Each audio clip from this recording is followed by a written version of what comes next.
मेरा होगा। सोच कर आए जी, बहुत सारे विषय हैं जिनको सोच कर आए हैं, जो राज्य स्तरीय हैं, कोई अंचल स्तरीय हैं, जिला स्तरीय हैं, और जैसे ही हमें अवसर मिलेगा उन विषयों पर वार्तालाप होगी, उन विषयों पर चर्चा होगी और उन समस्याओं का निदान करने के लिए सरकार पर प्रेशर बनेगा। पेपर लीक का मामला किस तरह से? देखिए करिश्मा जी, पेपर लीक का मामला बिल्कुल जघन्य अपराध है।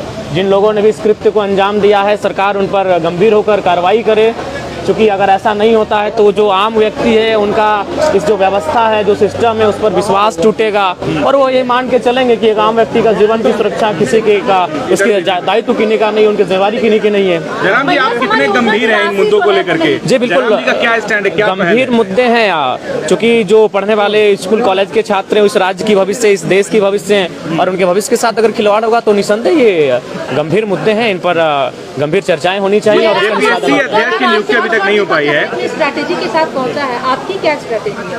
देखिए, हमारी स्ट्रेटजी यही है कि बजट सत्र के माध्यम से इस राज्य को एक ऐसा बजट मिले जिसकी राज्य कल्पना कर रहा है, जो हमारे जो वीर शहीद हैं उनके सपनों को साकार होता हुआ देख सके इस राज्य को, उस दिशा में इस राज्य का बजट पारित होना चाहिए। जयराम जी, जेपीएससी अध्यक्ष पद अब तक खाली है, अब तक क्यों नहीं सरकार को मिल पा रहा है? देखिए, इसके पीछे कोई कारण होगा, जो कोई विशेष कारण होगा। आशा करते हैं कि सदन जब चलेगा तो जेपीएससी अध्यक्ष की भरपाई की मांग उठेगी सदन में। लेकिन जो युवा वो कह रहे हैं कि जयराम जी अब इन मुद्दों पर बहुत सुस्त हो गए हैं। देखिए, सुस्त का सवाल नहीं, हमारा अगर धनबाद पड़ता है, आंदोलन रांची में होता है, इसीलिए देखिए आंदोलन में जब भी हुआ था रांची को हम लोग अपने रांची के साथियों के हवाले छोड़े कि यहाँ के आंदोलन को देखभाल करेंगे, उपस्थिति देंगे और उनका सहयोग करेंगे। मैया सम्मान योजना की राशि जो है वो नहीं मिल पा रही है लाभुकों के। देखिए, आप बिल्कुल, और शायद सुनने में आया कि बैंक का भी हस्तांतरण किया गया है, किसी दूसरे बैंक में इसे शिफ्ट किया गया है, उसके भी बहुत सारे कुछ न कुछ कह सकते हैं कुछ ऐसी घटनाएं विषय हैं, तो उनका कहीं ना कहीं मैंने पहले भी कहा था कि ये योजनाएं लंबे समय तक नहीं चलेंगी और फलस्वरूप वो होता हुआ दिख रहा है। मैंने पहले भी इसका सजेशन दिया था। जयराम जी, फिर एक बार आप चर्चा में आ गए हैं। पिछला जब आप विशेष सत्र चल रहा था तो आपने मंच कहा था कि मैं टीए नहीं लूंगा, मैंने ये कहा था, बिल्कुल फिर आप कंट्रोवर्सी में आ गए हैं। अपने आलोचकों को क्या जवाब देंगे? आलोचकों के लिए आप टीए के लिए स्कॉर्पियो ले लिए। हम फिर कह रहे हैं, हम नहीं, पहले मेरी बात सुनिए। हाँ बोलिए, बिल्कुल बोलिए। उस दिन भर मैया सम्मान योजना पे चर्चा हुआ था। जी जी।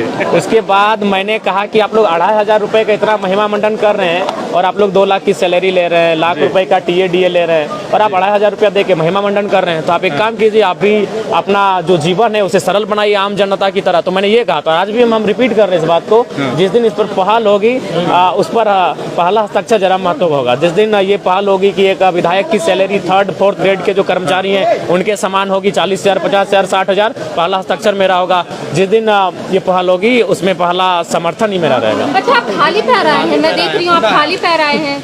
हाँ, वचन है तो वचन को निभाना पड़ेगा, वचन है।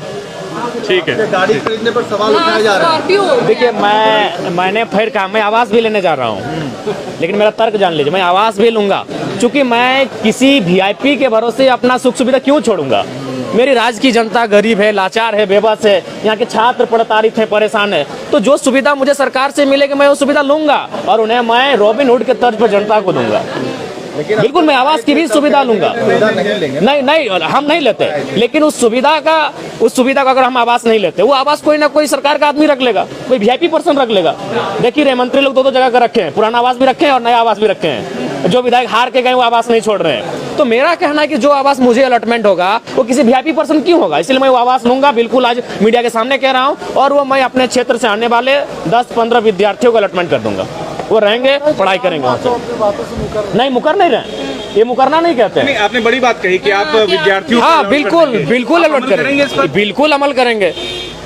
मैं मुकर नहीं रहा हूँ, मैं कह रहा हूँ कि अभी देख रहे हैं मंत्री लोग 2 आवास लेके बैठा है भैया, कहीं उनको कोई कमी है, इतनी सुख सुविधा है, तो मैं अगर आवास ना लूँ तो किसी के हिस्से में चला जाएगा और किसी राजा के हिस्से में जाएगा, जबकि हमारी जनता गरीब है। तो मैं लेकर स्टूडेंट के बीच लेके जाऊंगा। आप आए तो इंटरव्यू